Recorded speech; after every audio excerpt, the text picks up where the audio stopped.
All right, let's talk about let's talk about conversation ads. You know what I mean? Because like I mean, obviously they've carried us for a long time. They are our, I don't know, probably still delivering 50% of our The inbound breadwinner. demand today, and they have for 2+ years. I mean, it's just been like, in my mind, ridiculous. Like I still am surprised by how much success we've had with conversation ads for how Hmm. long. But now that we have customers running them as well through our platform, we've got more data that shows why.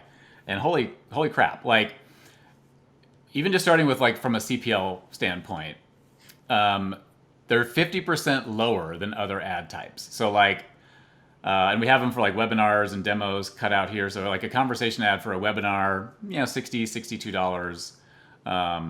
LinkedIn just standard post 143, Facebook $183. So it's like, Yeah. wow, 2x plus. And then on demos, conversation ads about $200 cost per demo. Normal LinkedIn 583 and Facebook Hmm. 450. And that is like crazy different. And to me, it's not just that, but like the ad itself, you're delivering so much more information and qualifying them. And you know what I mean? So it's like, it's not only that it's lower cost, but they should be Yeah. better as well. You know what Yeah, I it's mean? more Like they should be personal, the better leads. message. You can use a conversation flow to qualify, submissions and asking like questions before they submit the form. Yeah, for sure. Yeah. And then the follow on to this is that they turn into opportunities almost 2x that of standard ads. So like combo ad will turn into an opportunity at about 4.9%.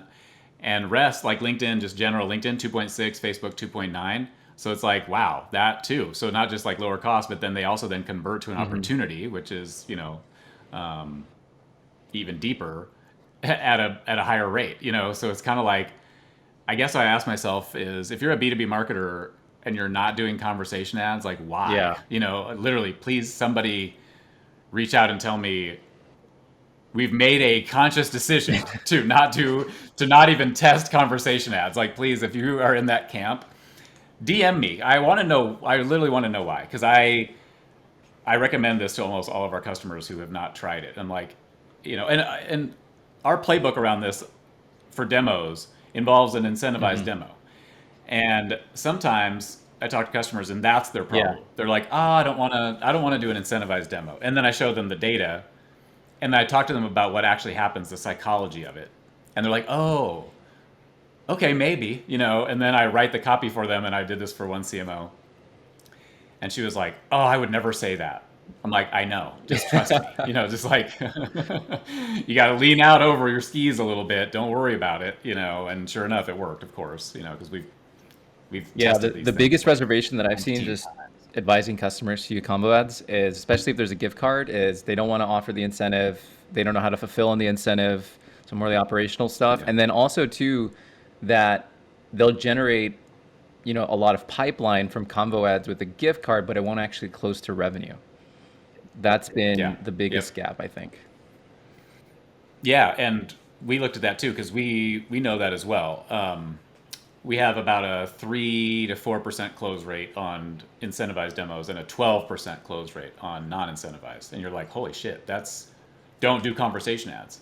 But guess what happens? They're already cheaper, so like the unit economics still end up working out, but they don't. So the incentive gives them a reason to take the demo now. They may not have pain, you know what I mean, or enough pain that where they would take it just or looking for it.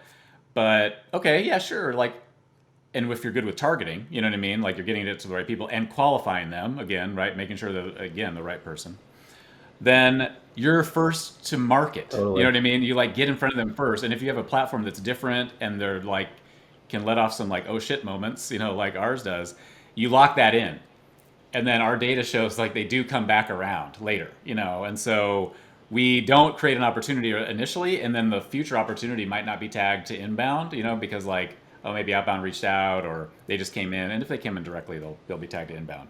But we see them convert later on an unincentivized, like either a demo, like a website demo request, or they actually do end up getting back to the SDR like, hey, like we never Yep, really ended up booking that demo, or we only took it one meeting, kind of wanted to come back and check it out. I've seen that so many for times, sure. like in Salesforce, where it's like all of a sudden somebody just pops back in, and it's like, oh, you look it back and it's like 6 9 months ago they actually had the demo. They ended up ghosting the AE, maybe, you know what I mean? And then all of a sudden they're like, hey, that thing we did like 6 months Yeah, ago? that's I that's kind of it want right to there. see. Honestly, Yeah. it's I always tell customers like you're planting seeds. Like, Yep. having qualified prospects learn more about your product generally is a good thing. It might not be the right time, but when it is, you are Yep. top of mind, right? And then ideally, that's like the first step, and you're doing other things too to nurture that relationship. Yeah, absolutely. Like retargeting, like retargeting them, connecting with them on LinkedIn so that they start to see your content that you're distributing, organically. Yeah. One of the one of the super insightful things around conversation ads, especially like for us, we used it as a way of driving demos for so long, and that was like the primary focus. But one of the things that I'm actually seeing in the data and just with customers is they're a very versatile ad type. You don't have to just use it for Hmm. demos. Actually, I was looking at the benchmark report, and this was fascinating. Using convo ads to promote webinars and like events Yep. was 50 to 60% lower compared to like single image ads. Yep. Yep. Yeah. And if you think about it, it makes kind of sense, right? Because you're like, hey, here's an event we're doing, we'd love to have you register. And they can either say yes or, hey, tell me more, Yep. and then like, tell me more. Oh, we're going to do this. This is what you can learn, and you just give them a little bit more info. It's kind of like almost like they got to your event reg page, but the ad is almost your event reg Yep. page, where you're kind of like, you can talk about the whole value of the event, and all that stuff and then get them to convert.